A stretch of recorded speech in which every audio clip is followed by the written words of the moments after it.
Earlier this week, LUCK tagged me in the Tag a Cast Challenge to answer 5 questions about Elestrals and then tag some more people. So figured I'd just make this video here, just answering those and tagging some more people because I think it's a pretty fun thing to do. So getting into question 1 here, pretty easy start. What is your favorite element?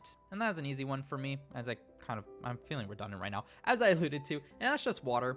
Simply put, when the game first came out in prototype phase, I really felt like water was the underdog from what a lot of the more active players and more competitively minded players were talking about. And I kind of took that on as a challenge. Like, I want to build the best water deck, and I just like the challenge, honestly. And through that, I actually really fell in love with water, that even now, water isn't really necessarily considered the weakest anymore.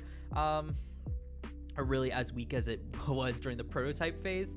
I still really enjoy playing it, and that's because I feel like the deck is very intricate. There's a lot of moving pieces that you can include. The plays aren't necessarily as straightforward. There's a lot of like min-maxing some stuff, and I absolutely love it from both a deck building aspect as well as a gameplay aspect.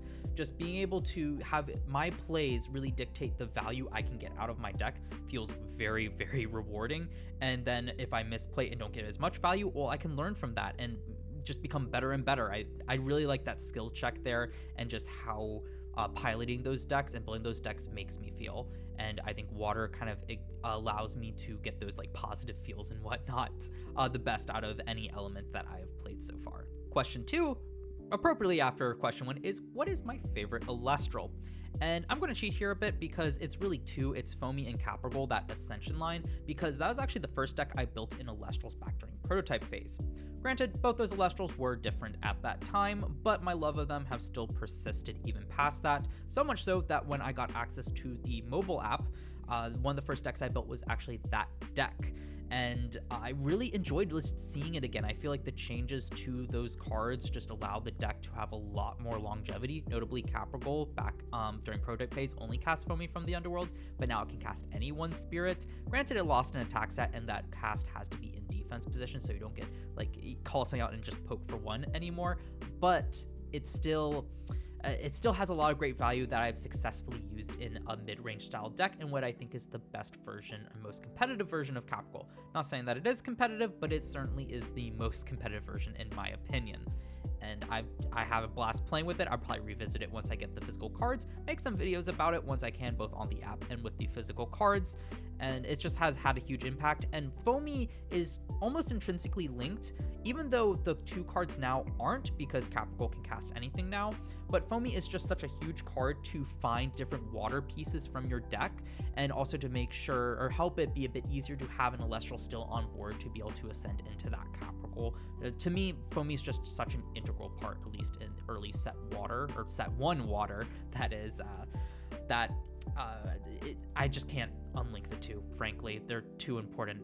Foamy digs through your deck, so you can run 2 and even 1 copies of certain cards. You can tech it out a bit more, and Capricorn's the one that can recur it. Simple as that. I also hope that one day we see a Stellar Capricorn. I would love that one, or again, my Stellar Foamies so soon. At the time of me recording this, just a bit ago, someone posted in the Discord they received the email that they're about the tracking number for their order. So I'm hoping to receive mine soon, and hopefully get to opening product and seeing that Stellar Foamy, and hopefully some other fun polls. But enough of that tangent. Let's get back to question 3, and that is, what is my favorite rune? I honestly had to think about this a bit earlier because it wasn't as easy as a call, but once I thought about it, I convinced myself on 1 card, which I think exemplifies everything that I enjoy about water, but in 1 card, and that is Altar of Stars. This card is nuts. Simply put, pretty straightforward effect. Move a spirit from 1 source to another on board, target, and actually I don't even know if it targets off the top of my head, but switch an Elestral's position. Real simple, but because you're moving around a spirit, you can do a ton of stuff. There's so many use cases for this card. There's only going to be more as we get new cards, more variety of effects and whatnot, that the sky's the limit on that card. Right now we see it doing cool stuff with like, I think the best example I can think of is Baron, how Baron Beat works in the ECL, moving a spirit to Toxion to burn works for 1, and then being able to then, since it's in the middle of combat, be able to hit over that Elestral with now 2 spirits to deal that extra spirit of damage. That is, frankly, insane combo there, just being able to pump out 2 extra damage off from 1 Toxion than what it would normally get. that's crazy. And it's not even limited to that. You can also move spirits around from an Elestral that's going to be taken out. Maybe your opponent casts the Kinleo Nexuses to destroy something, just chain Alter. Move that spirit. You can use the spirit from that Elestral to power Alter, or just move that spirit to maybe another Elestral on board, maybe a Divine Rune on board, and just switch that Kinleo to defense so it can attack you. Yeah, I think those examples highlight perfectly by what I mean, that this card has a ton of potential, and it only gets better the more skillful you are with it and the more mindful you are with all its use case to min-max its effectiveness.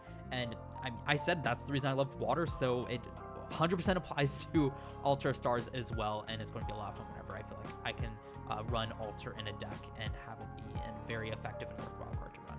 Question 4 is, what are my Elestral plans for 2023? And honestly, it's quite simple. I'm just going to keep doing what I've been doing. That's making YouTube videos, engaging with the community, play games on the app. Can't wait for that to be released to a wider audience so I can play against more people. And I've just kind of been enjoying this. Nothing like really concrete. I mean, we're getting product soon, so I'm definitely going to be doing some opening videos for that product. And whenever we get more product, do some more opening content on that, more IRL content. So I have plans with Luck, who coincidentally, we live in the same town, meaning that we can meet up at locals and do content together. So that's another plan that I'm hoping that will come to fruition, that Luck and I will be able to work out our schedules on. And yeah, just kind of keep engaging with how I happen. I've been really enjoying it. The YouTube channel has been a very unique way for me to interact with the community in tandem with the Discord, and I just have no plans to stop because, well, as I said before, I've been enjoying it. The 5th and final question here is, what does Elestrals mean to me? And simply put, it's all about the community. I know that was Luck's answer, probably going to be a lot of people's answers, but the reason it's the answer for me is because when I first saw the rules for Elestrals and the cards, I didn't think I'd get into it, really. It was too much like Yu-Gi-Oh! I still had what I wanted Yu-Gi-Oh! To be versus what it was, causing conflict in me about my enjoyment of Yu-Gi-Oh! That I've since more or less resolved, but I kind of projected that onto Elestrals because it looked so similar to Yu-Gi-Oh! And just assumed I wouldn't like it. But I decided to give it a chance, and very much so the community was the reason I stuck around for so long, to allow myself time to kind of work through why I felt the way I did about Yu-Gi-Oh! And that kind of like preconceived notion versus reality, and just being able to actually accept Elestrals for what it is and find my own enjoyment in this style of game.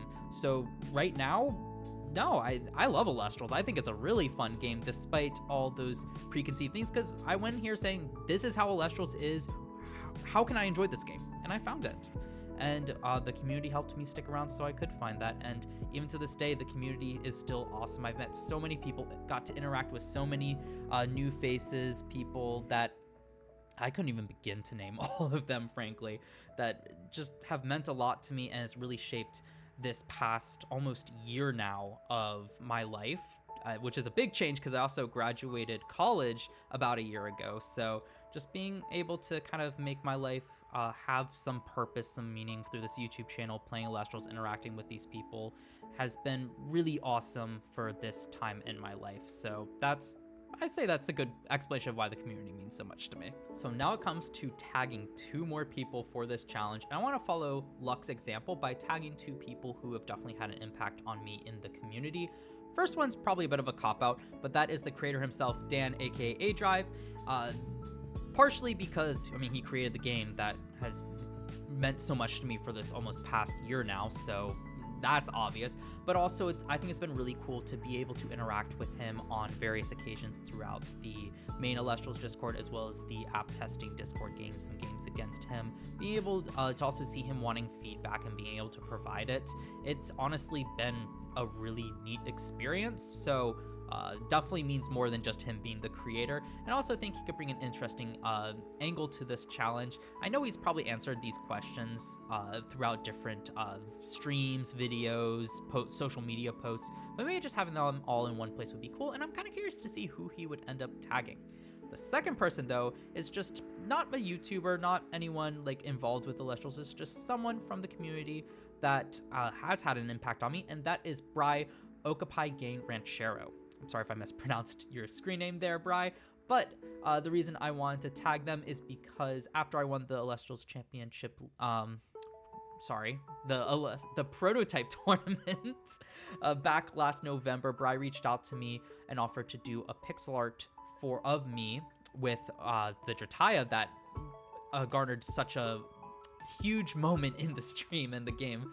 And I love that avatar. I still use it in the Discord to this day. So I thought it'd be cool to just tag Bri for this one and bring more attention to just the people that are interacting in the Discord daily there. And of course, since Bri, at least to my knowledge, is not heavily just throwing out their social media and whatnot, however they choose to answer their questions, I'll bring attention to it in a way that both of us see fit, so you all will be able to see that as well. So I'm looking forward to see what Bri and Dan also have to say if they respond to this challenge. But that's about it for this video. If you enjoyed, feel free to answer these questions down in the comments below as well. Would love to see your answers. And getting products soon. Look forward to more streams coming out for product openings, videos, and whatnot. I'm so excited, so make sure you subscribe and turn on the notification bell so you're notified when I upload more Elestrals content, unboxings, deck profiles, games. The sky's the limit once we get product in our hand. I'm so excited. But with that being said, though, look forward to more content coming out real soon.